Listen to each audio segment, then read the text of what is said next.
Hello guys, WhatsApp.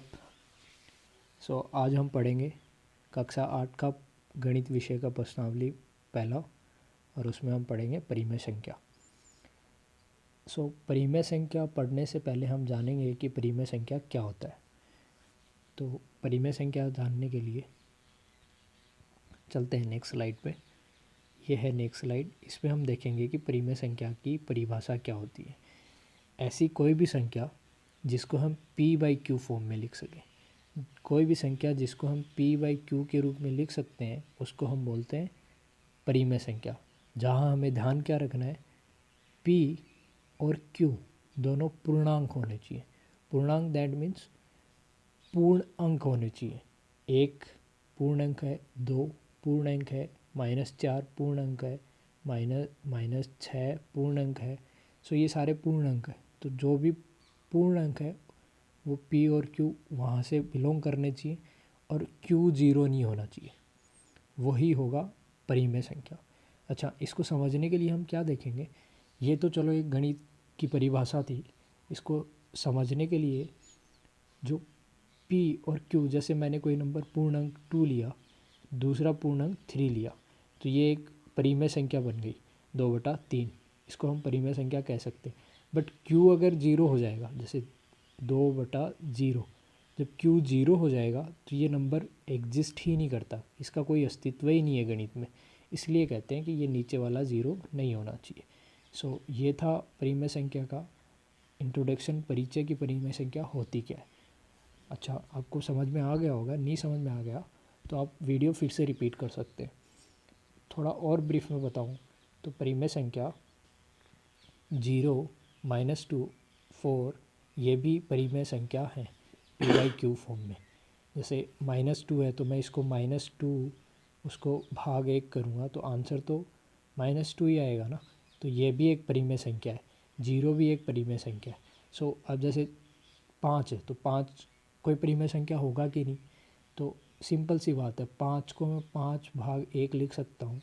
तो ये 5 को 1 से डिवाइड करेंगे तो उत्तर तो 5 ही आएगा। तो ये भी एक परिमेय संख्या है।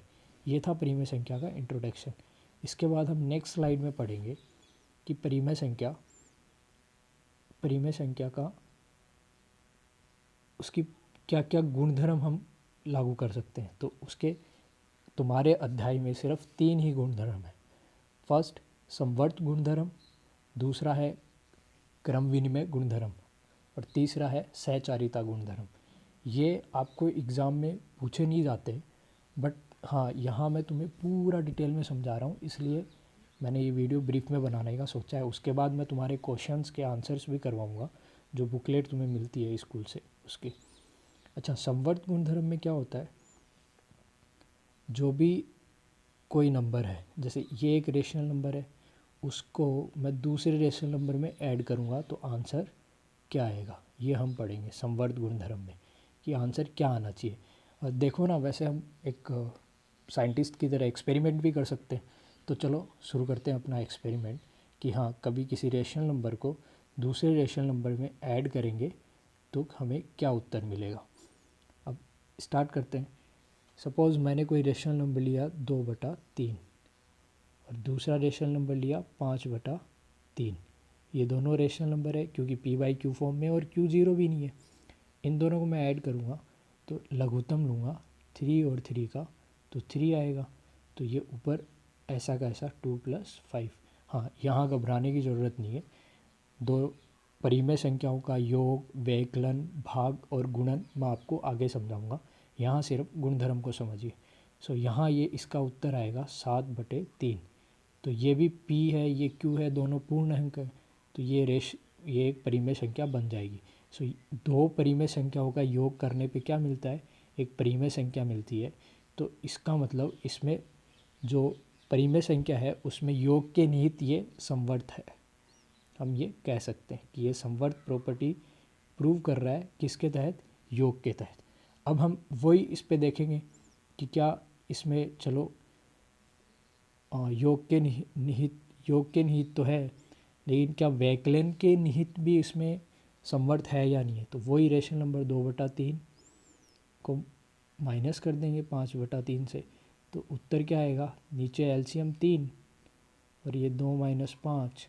जब हमने पढ़ा है जिसकी लाठी उसकी भैंस, बड़ा कौन है 5, 5 के आगे किसका निशान है माइनस का, तो उत्तर क्या आएगा, 2 में से 5 माइनस करेंगे 3, लेकिन नेगेटिव का। क्यों, क्योंकि 5 बड़ा है तो 5 का साइन यहाँ आएगा, 3/3, तो 3 को 3 से डिवाइड करेंगे -1।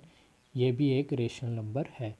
तो यहाँ से हमें क्या पता चला कि जो भी रेशनल नंबर होता है वो योग के निहित समवर्त है, वैकलन के निहित समवर्त है। मतलब ये तो हमने प्रूव कर दिया कि वो समवर्त होगा, कोई भी परिमेय नंबर समवर्त होगा योग के निहित और वैकलन के निहित। अब गुणा और भाग के निहित आपको चेक करना है। वैसे मैं एडवांस में आपको बता दूं, भाग के निहित समवर्त नहीं होता है, गुणन के निहित होता है। फिर भी आपको चेक करना है, ऐसे ही उदाहरण लेके नहीं समझ में आता है कमेंट में लिखिए, मैं आपको नेक्स्ट वीडियो में समझा दूंगा। ये होता है फर्स्ट प्रॉपर्टी, परिमेय संख्या की फर्स्ट प्रॉपर्टी समवर्त गुणधर्म। अब हम पढ़ेंगे सेकंड प्रॉपर्टी। सेकंड प्रॉपर्टी पढ़ने के लिए हम चलते हैं नेक्स्ट स्लाइड में। नेक्स्ट स्लाइड पे क्रम विनिमयता गुणधर्म, ये है आपकी सेकंड प्रॉपर्टी, परिमेय संख्याओं की सेकंड प्रॉपर्टी की क्रम विनिमयता गुणधर्म के अंदर योग, वैकलन, गुणन, गुणन और भाग, इसमें हम चारों में ये प्रॉपर्टी लगा के देखेंगे कि क्रम विनिमयता गुणधर्म परिमेय संख्या पे लागू होता है या नहीं होता है। ये भी एक दूसरा एक्सपेरिमेंट है, सीखते हैं कैसे।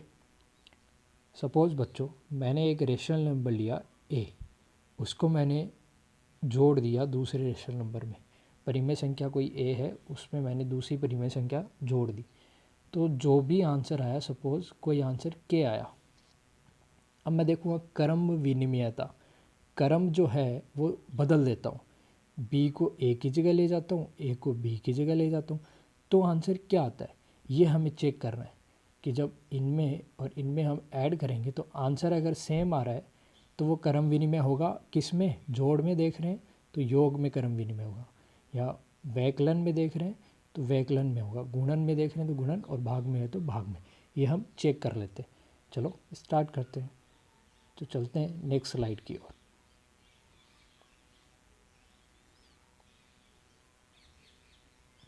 यहाँ हम देखेंगे कि क्रम विनिमयता के अंदर जो भी परिमेय संख्याएं हैं वो योग, वैकलन, भाग और गुणन में क्रम विनिमयता को प्रूव करता है या नहीं करता है। सपोज़ वही मैं फिर से रेशनल नंबर ले रहा हूँ 2/3 प्लस 5/3, इनको हमने ऐड किया था तो आंसर आया था 7/3। ये था ए और ये है बी। अब मैं बी को पहले लिख रहा हूँ और ए को बाद में लिख रहा हूँ, तो क्या फ़र्क पड़ जाएगा, तो भी आंसर वही आएगा 7/3। सो ये योग के निहित क्रम विनिमयता परिमेय संख्या में होती है। यहाँ से हमने एक बहुत बड़ा एक्सपेरिमेंट किया और पता चला कि जब हम दोनों को ए और बी दोनों को ऐड करें और बी और ए दोनों को ऐड करें तो उत्तर हमेशा सेम आएगा।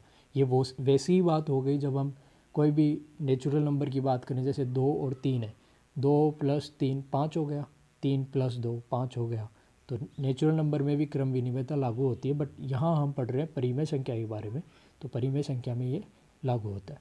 चलो अब हम बात करेंगे वैकलन के अंतर्गत, 2/3 -5/3, उत्तर आएगा -3/3। यहाँ आया आंसर -1, ये पहला उत्तर।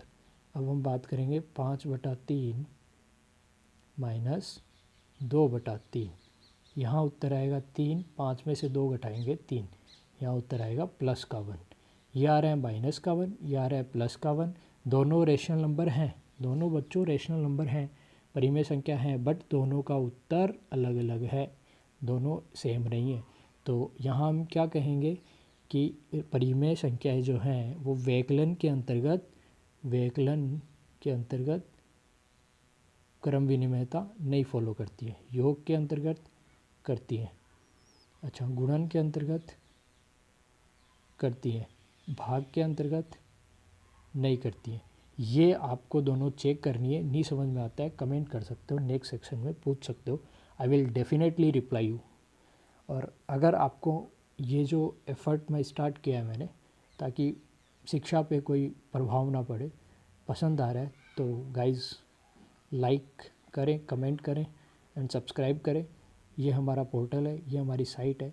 इस पे अगर कोई भी आप कमेंट छोड़ना चाहते हो या आपको पसंद आता है, लाइक करना चाहते हो तो बेझिझक लाइक कर सकते हो। इट्स टोटली फ्री पर्पज़ से मैंने स्टार्ट किया है। और हाँ, अगर आपको चैनल अच्छा लग रहा है और वीडियो चाहिए, उसके लिए लेटेस्ट अपडेट चाहिए तुम्हें, तो तुम मुझे सब्सक्राइब भी कर सकते हो, नीचे लाल बटन है। So this is all for today. Thank you.